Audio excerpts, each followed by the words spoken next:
have with us fan favorite of HBO's Hard Knocks, entering his 10th year coaching in the NFL, 11-year NFL veteran, boasting 425 tackles, 31 sacks, and 2 interceptions.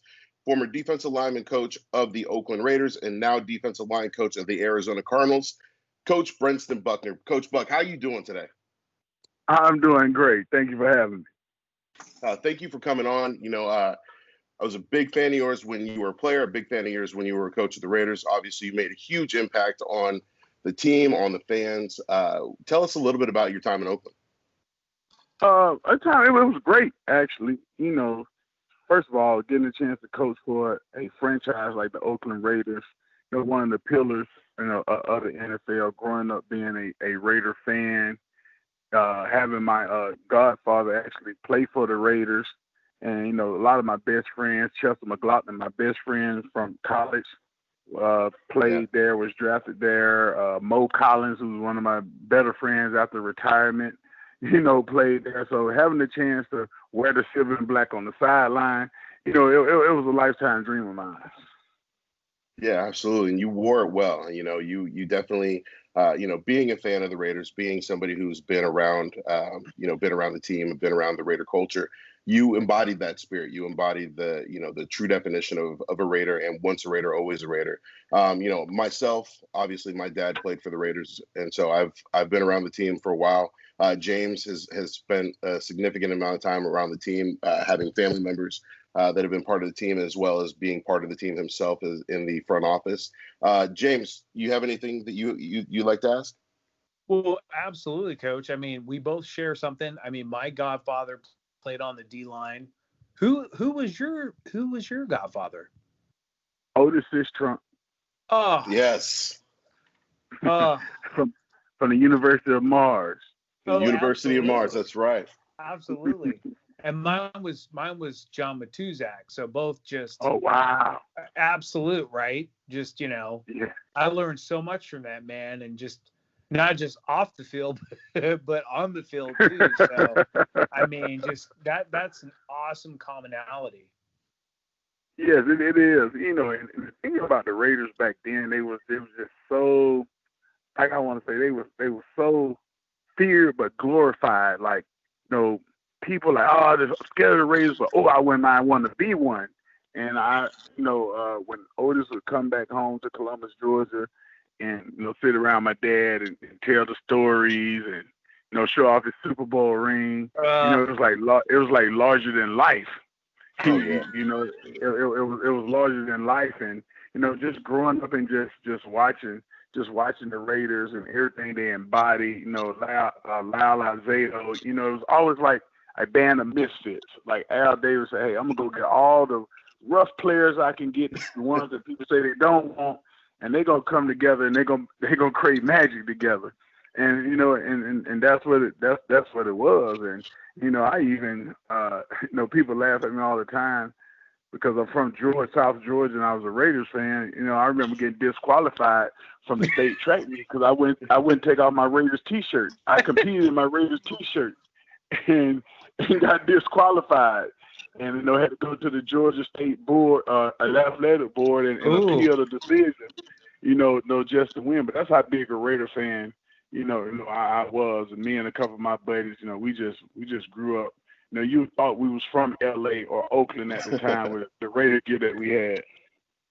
Man, that's awesome. I think that that's a great story because it's that's the thing with Raider Nation is we're not just in Oakland, we're not just in LA. I mean, we talked about Otis Central, University of Mars, and one of the things that I always say is the Raiders could play on Mars and I'd still be a Raider fan. It's not about where they're at. It's not about where you're from. It's about wearing that silver and black and being part of Raider Nation. And you're absolutely right.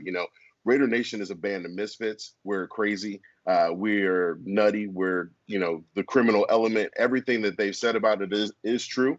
And, we embody that. We love it. Yeah, it really is.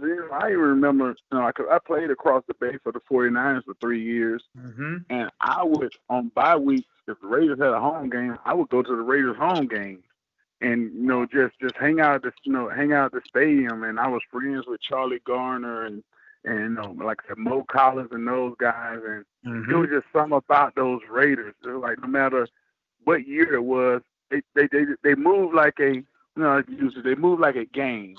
Like they moved in a pack. No matter where you came from, once you put that silver and black on, it's just like your persona changed. And so I remember when Charles Woodson got drafted, he was this, close-knit, just young, naive guy coming out of Michigan. 2 years later, I'm like, that's a Raider. You know what I mean? He looks like Raider, one of the greatest D-backs ever, but you can just see the whole persona change. The first book I ever bought was They Called Me the Assassin. Jack Tatum. You know what I mean? I bought that book as a child and read it. I think I probably read it about 30 times. I actually had my son read it once he got to the age to play football. But the Raiders just, it's just everything's synonymous with it. You spill over into the Star Wars, the motorcycle gangs, the skull and crossbones. My favorite nickname of all time is Dr. Death. That's the greatest nickname of all time. And having a chance to come out there and be a part at the old facility and then at the stadium being a part of the last game, I just like, man, I had to be good sometime in my life because God let one of my dreams come true. Yeah, and one of the things about being part of that last team in Oakland, you had a very talented young defensive line. I think that, the Raiders have always prided themselves on having a great D-line and have always had some great stars at D-line. Howie Long, John Matuzak, Otis Sistrunk, Reggie Kinlaw, guys like that, even guys later on in their career where you have a Chester McLaughlin, you've got a Sam Adams. You were very fortunate to have, two rookie defensive ends come in and Max Crosby and Cleveland Farrell. You had Jonathan Hankins, you had Big Mo Hurst. Tell me a little bit about those guys and what excites you about what they're going to do in this league.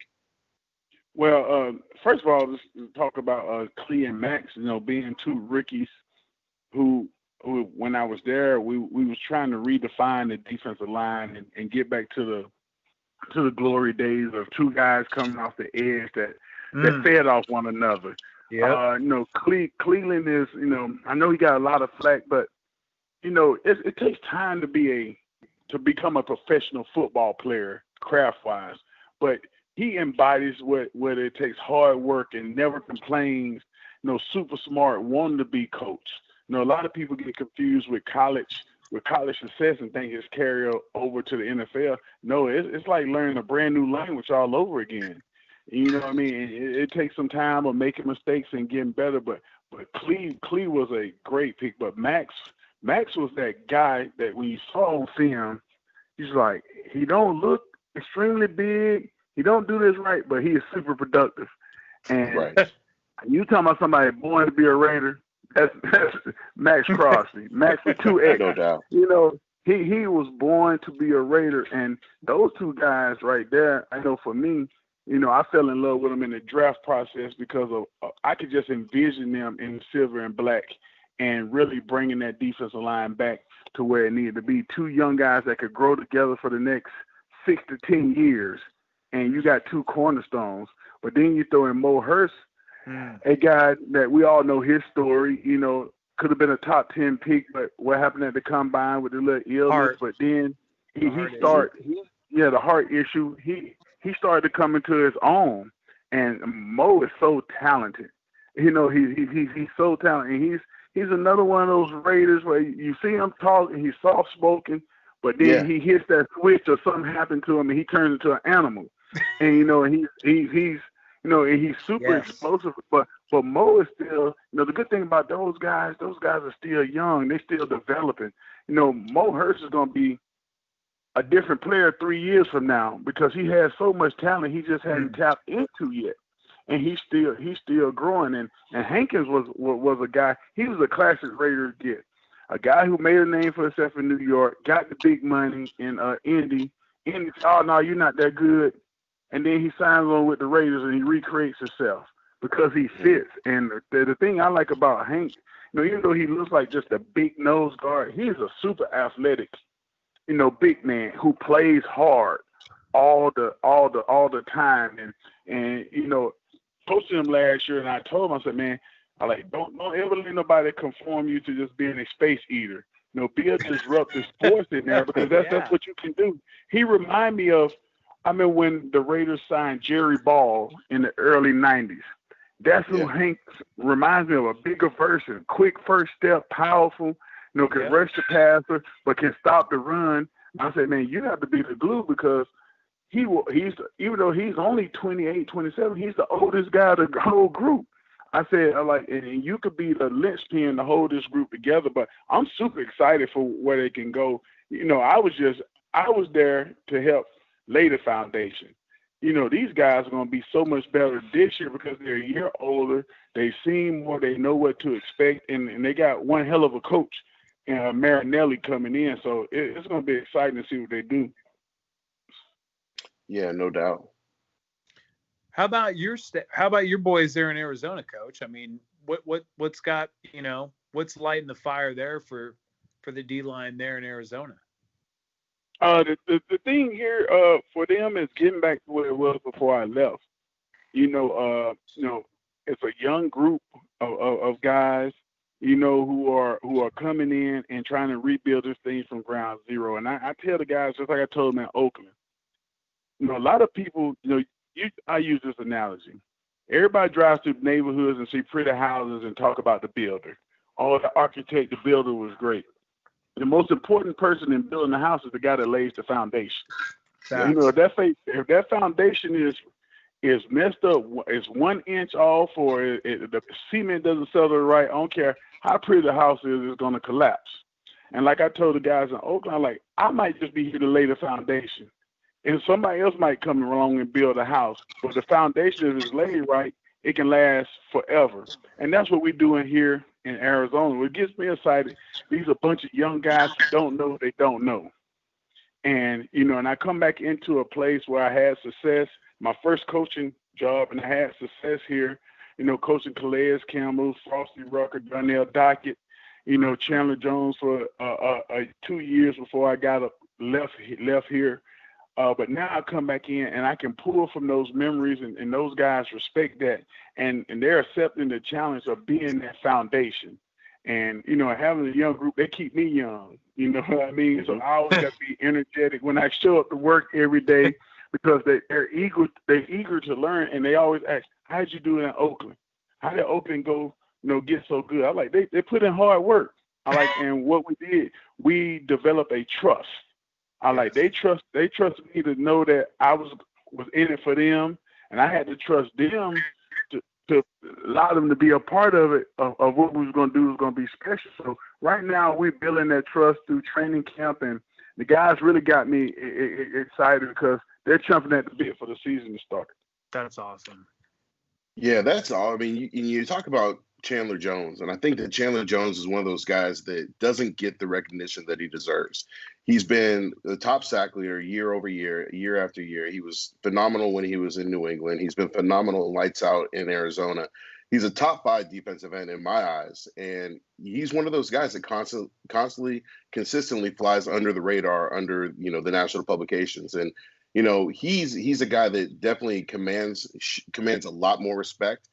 He's a guy that is very disruptive in the league, and he's a guy that I've always been excited to watch. Tell me your excitement about coaching him this year after getting back, after working with him for a few years. I'm super excited because he's even gotten better since the last time I was here. And, and Chandler is a consummate pro. He's always working on his craft. The one thing that I admire about Chandler is he knows exactly the type of rusher he is. He doesn't listen to guys say, oh, you got to win with speed or you got to win with power. Chan knows who he is, and he works on it every day. And he's so super smart that if he does get blocked in practice or he make a mistake, he immediately diagnoses what he did wrong.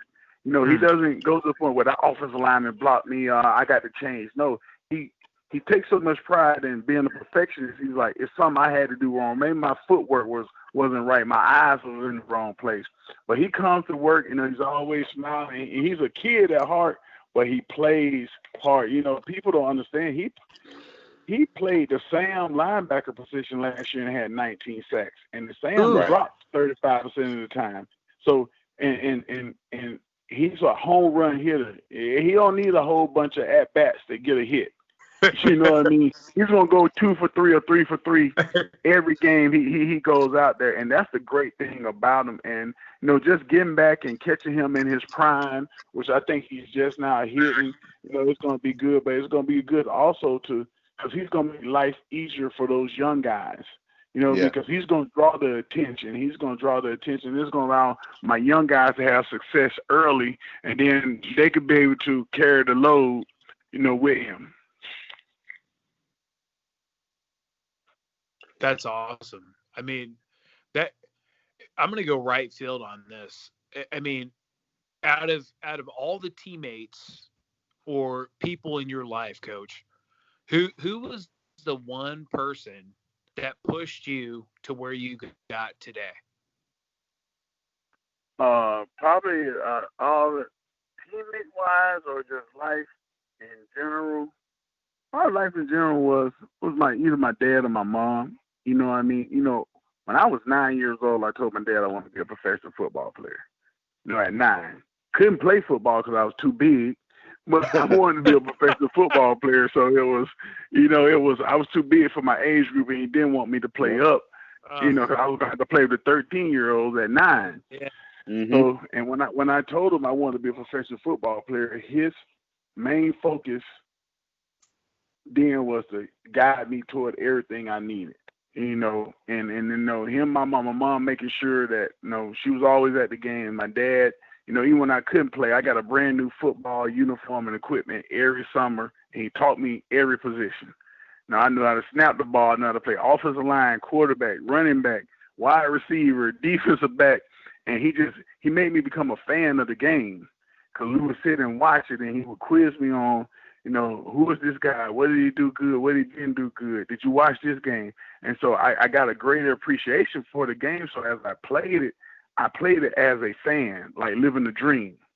Yeah. You know what I mean? So I saw it from a different eyes, and I always, when I played, I was just like, as a fan, I always want to leave the game with more than just leave from watching the game with more than just, oh, my team won and my team lost. I want an experience, and so when I played and I trained and I got ready, that's the way I played. I wanted to give the fans an experience, something they could take home other than a program, and so then that pushed me. That pushed me throughout my career, and it just kept me going. It just kept me going. Me and my dad would talk every game, from high school, from junior high school, college, pros. Even when I was coaching, every day you go into the game. After the game, how did it go? What did you see? What you think you need to work on? This and those type things that embedded in me that I got to be my best every time I go out there. Right. So you knew as well. I had a dad like that as well. Blessed to have a dad like that, where dang well that I could go film. I can be in the film room with coaches all day. I did not want to be in film room with my dad that night. Yeah. Right. And right. I mean, it was like, Coach, you'd be easy. I got to go to bed at night. I got to be in the same house with this guy. Right. But exactly. It was crazy. Right?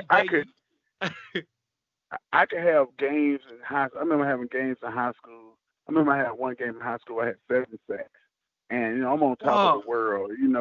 People talk about how great I am. And all my dad could talk about was a 3 I miss. Ooh. That's all he could talk about was the 3 I miss. And he would wake me up in the morning that week, and I had to run heels for missing those 3 sacks. You know what I mean? And so, but it was that a father-son type bonding that you get through sports that's priceless.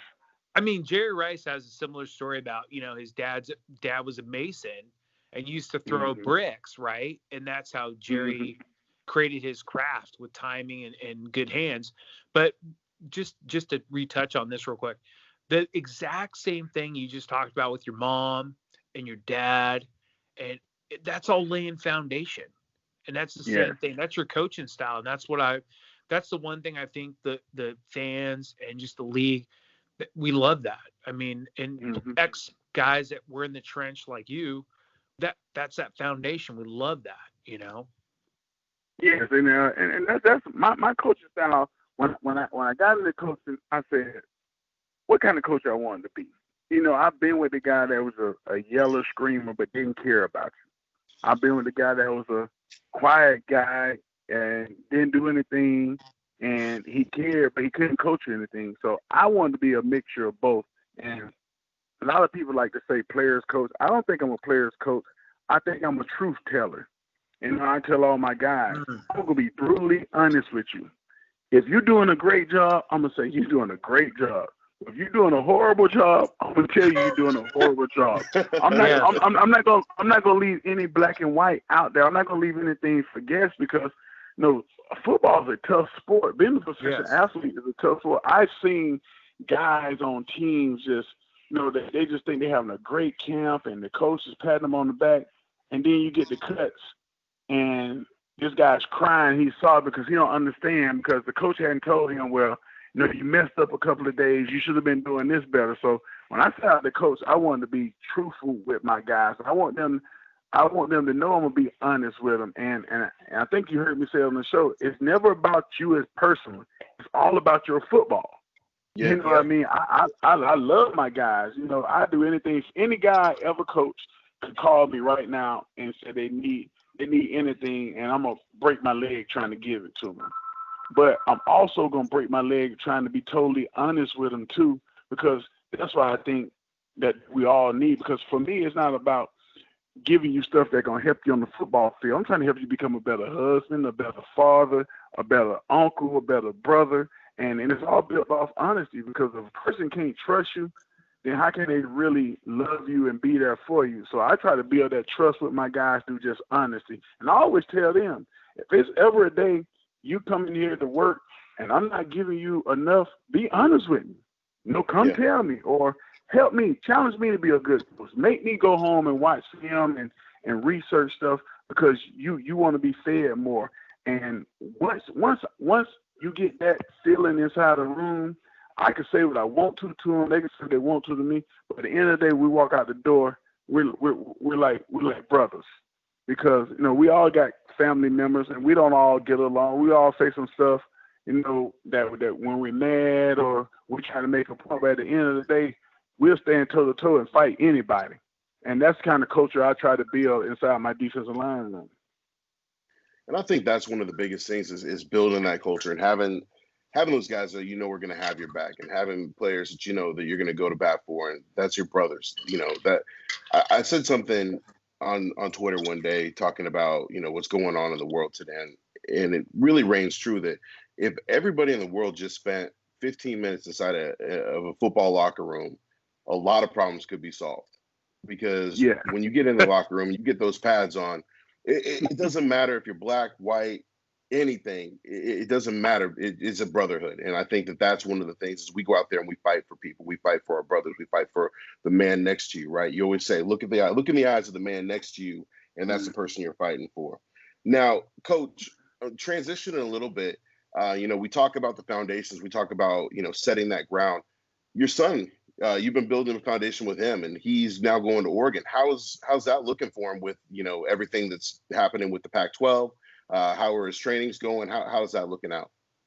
It's looking good. He's been blessed, but it's something he's worked for. Because just like I told my father at that age that's what I wanted to do.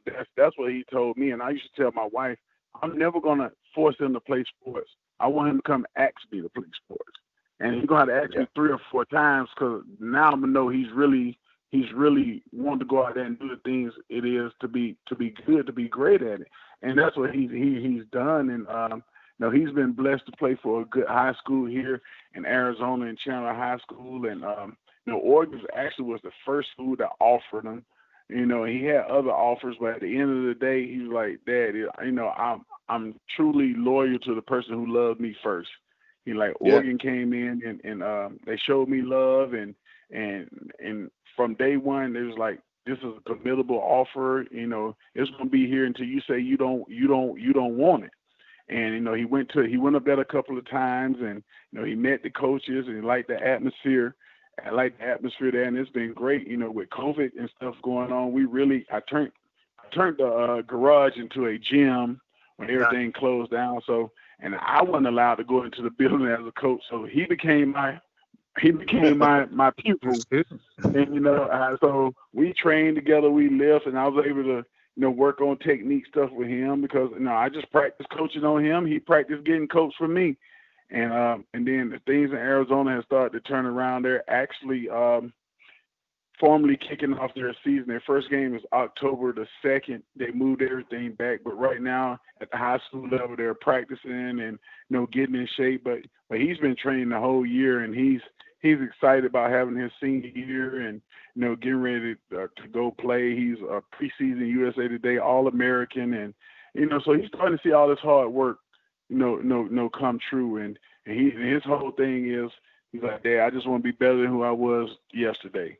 And that's his approach, and that's the way we go at it. I was like, you can't make the same mistakes. Make new mistakes the next day, and he attacks his schoolwork the same way, and because he gives a lot of pressure from his sister, because his sister that's 2 years older, she's a volleyball player at Oregon State, and she's on him. Then his older sister is in medical school at University of Pitt. So he has a lot of pressure. He has a lot of pressure on, but he competes and he handles it well, and he's just excited. I'm excited for him. That's exciting. I mean, it's really exciting, to see your kids out there living out their dreams. Obviously having one daughter in medical school, one daughter playing volleyball, your son going to Oregon. You get to see your kids live out their dreams. You're living out your dream continuously. Coach, I'm going to wrap this up pretty quickly, but I wanted to end this on kind of a funny note. I know that one of the big things on the show was you and the defensive line always had gummy bears. And, we saw Big Trent Brown on the offensive line devour a fruit by the foot in less than 15 seconds. Who on the defensive line ate the most gummy bears? And who would give Trent a run for his money? Well, it is so funny that the guy that ate the most gummy bears on the D-line was one of the smallest ones. It was Benson Mayor. Really? He kept a couple gummy bears. It was like he had an addiction to them, and he would eat them. And then also Vontez Burfict. We would catch him in the room every day. Getting half a bag. Like, just take the whole bag, Vontez. Don't get a half. Just take. And those gummy bears have like addictive taste to them. But Benson Mayor in the defensive line room, when it comes to gummy bears, he would give Trent Brown a run for his money, because I told you got an extremely sweet tooth, because it would be 5:45 a.m. in the morning, and he'll have a couple gummy bears. I'm thinking he was there drinking coffee or orange juice. He's eating gummy bears. It was crazy, but those were some great times. Yeah, one real quick though. On away games, we always had Chick-fil-A for catering, right? Yes. And Kinder's would show up on Fridays for home games. So who was always out there first? Believe it or not, it's probably the coaches. the coaches were there first. You know what I mean? Because coaches, when you work for John, you put in so many hours, and you look for anything to spoil yourself. And we look forward for the Chick-fil-A to be there, and coaches would sprint off the field and go get the Chick-fil-A before the players even got the showers. Coaches, because that was our like soothing food. It was like that pamper me day. So the coaches were always out there first. Kenny, it ruined you. Like, you can't go to Chick-fil-A now and expect that service. Like, you're like, I just want to walk in, throw like 15 pounds on the tray and leave. Right? Oh, I heard stories about Donald Penn at the training table. Oh, Donald, I remember snagging a shrimp off Donald Penn's fajita. And it was classic. I'll have to show. It was pretty dang funny, but yeah, this has been blessed. We're glad to have you on, Coach. I appreciate it, man. Like I said, coaching for the Raiders last year was like a dream come true. I mean, that's one of my things I can check off my to-do list before I check up out of here. And it was great, and I'm excited. Like I tell those guys all the time, we talk. I'm not your coach, but I'm still a fan of yours, and I'm happy to see those guys grow and and get better. I'm gonna wish them all the success until they have to play us And then I had to channel that down a little bit. But it's been Raider Nation was great. It was everything I thought it was going to be. From the costumes at the game, how dark it is, just the loyalty, coming out of the facility at Alameda, and fans just out there lining the street, just wanting to get a glimpse of their beloved Raiders. So I just appreciate my time there, and I salute Raider Nation. Absolutely. Thanks, Coach. We appreciate you. We appreciate everything that you've done for the Raiders. Obviously being part of a Raider Nation, once a Raider, always a Raider, except for Randy Moss, of course. But we definitely appreciate you. We appreciate you coming on. Wish you the best of luck this season. Wish your defensive line the best of luck this season. You guys have a really exciting young team. Kyler Murray is electrifying. I'm excited to see what he does in year 2. And you guys are playing in a tough division, but it looks like you guys can have some success. So I'm excited to see what you guys can do. I'm excited to see what your line does this year. But once again, thanks for coming on. All right, thank you very much. I enjoy. And we'd love to have you back on later too. All right, y'all got the number. It won't change. Hit me up anytime. You got it, Coach. Thanks, Coach. All right, peace.